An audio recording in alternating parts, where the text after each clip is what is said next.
It was during 17th century. Nicolas Foucault was serving as the finance minister to the King of France.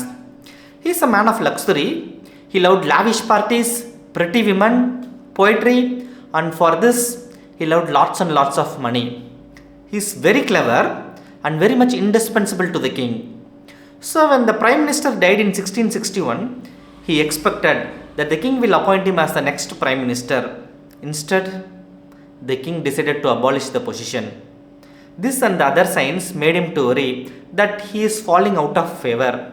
It bothered him too much, so he planned to impress the king. He hosted a most spectacular party that the world had ever seen to impress the king. Though the party was hosted for the inauguration of Nicholas' newly built castle, its real purpose is to pay a tribute to the king and to impress him, so that if the king was pleased, he will appoint him as the next prime minister. With the king as the chief guest, with the most brilliant nobility of Europe and some of the greatest minds of the time attended the party. The party started with a 7-course lavish dinner in gold and silver plates featuring new foods that France have never seen. The meal was accompanied by fine music to honor the king. After the dinner, they went for a small walk through the castle's garden. The flower beds and fountains of the gardens was very impressive.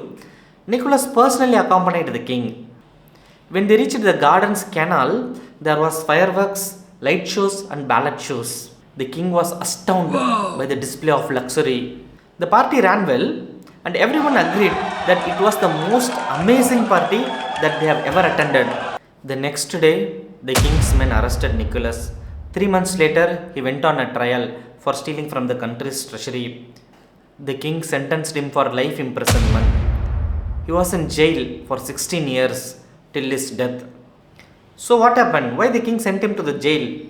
On the evening of the party, Nicholas presented spectacle on spectacle to the king, each more magnificent than the one before.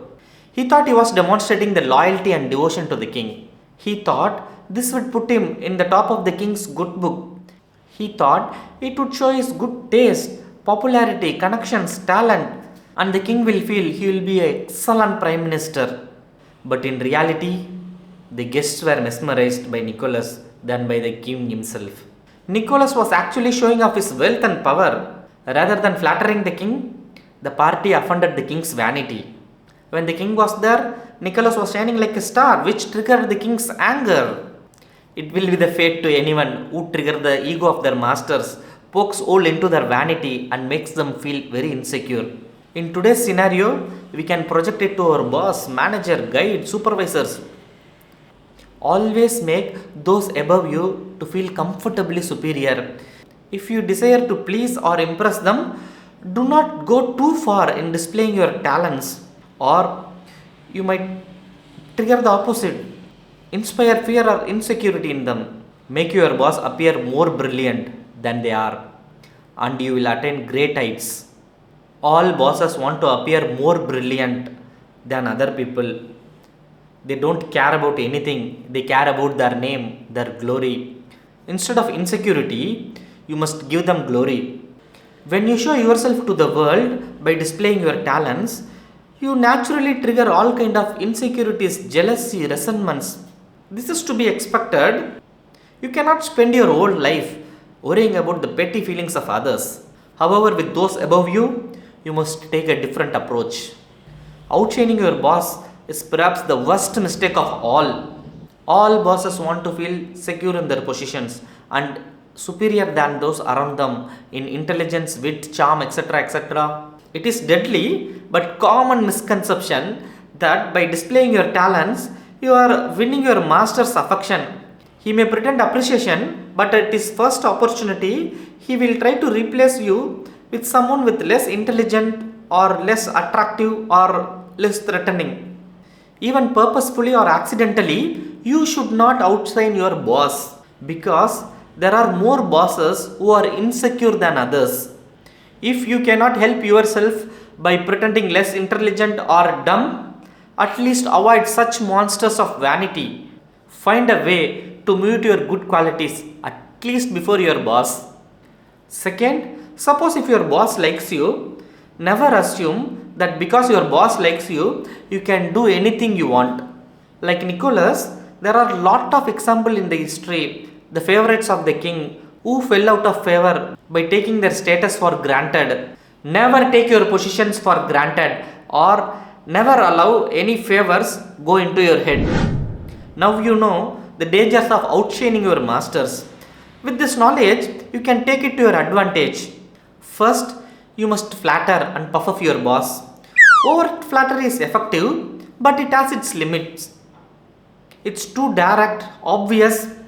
Also, it looks bad before your other colleagues. If your boss favors you because of it, they may feel jealousy. Discreet flattery is much more powerful. When we join a new organization, we usually try to hide our weakness and display our strengths. But try to disguise your strengths. Especially if you are more talented than your boss, it's okay to act as a dumb person.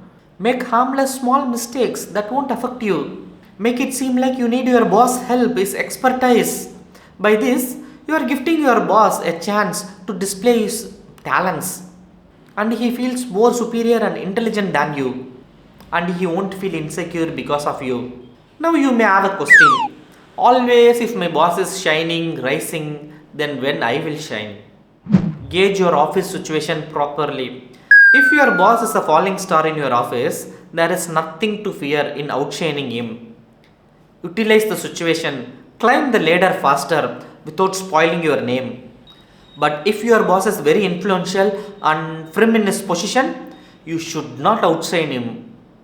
Showing your talents and triggering his ego doesn't bring any good to you. Follow the rules, sharpen your skills, wait for your opportunity.